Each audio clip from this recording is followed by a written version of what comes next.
Bonjour à tous. Alors pourquoi vous sentez-vous toujours tiraillé entre le soulagement de la rupture avec votre ex-partenaire ou ami pervers ou perverse narcissique et l'espoir d'un retour de cette personne dans votre vie? Le soulagement de la rupture s'explique par le fait que les humiliations, les dénigrements ont cessé depuis.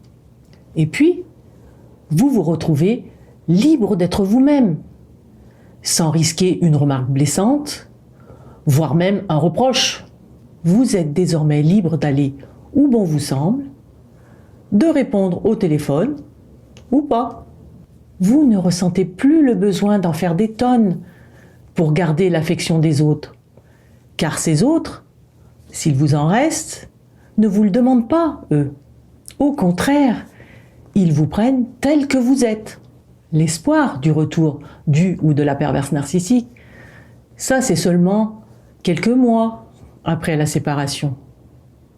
Quand vous êtes encore en proie à la culpabilisation que cette personne vous a savamment instillée pendant toute la relation.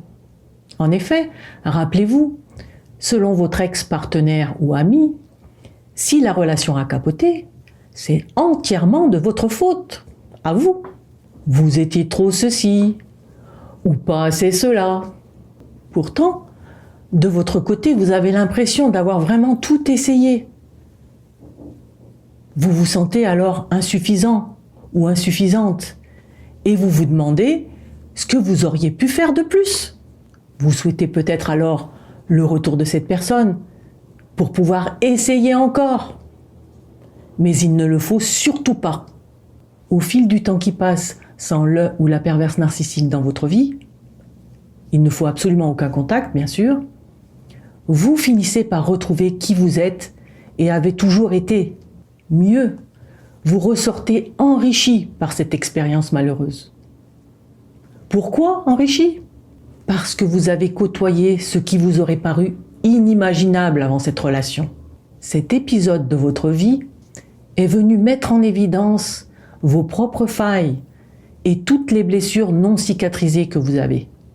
Si vous avez sombré dans cette emprise, c'est que votre terrain y était favorable. À cause de ces fragilités, justement.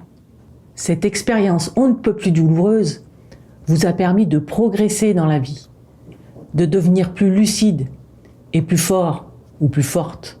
Si vous travaillez sur les fragilités sur lesquelles s'est appuyé votre ex-partenaire ou ami pour instaurer son emprise, vous aboutirez à une revalorisation de l'estime que vous vous portez. Vous parviendrez à mieux définir vos limites et surtout à les faire respecter. Vous trouverez alors véritablement votre place. Bien évidemment, je suppose que vous auriez préféré ne pas avoir à subir une relation d'emprise pour y arriver.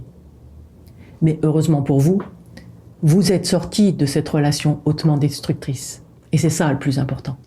Voilà, j'espère que cette vidéo vous aura aidé un petit peu. Je vous dis à bientôt.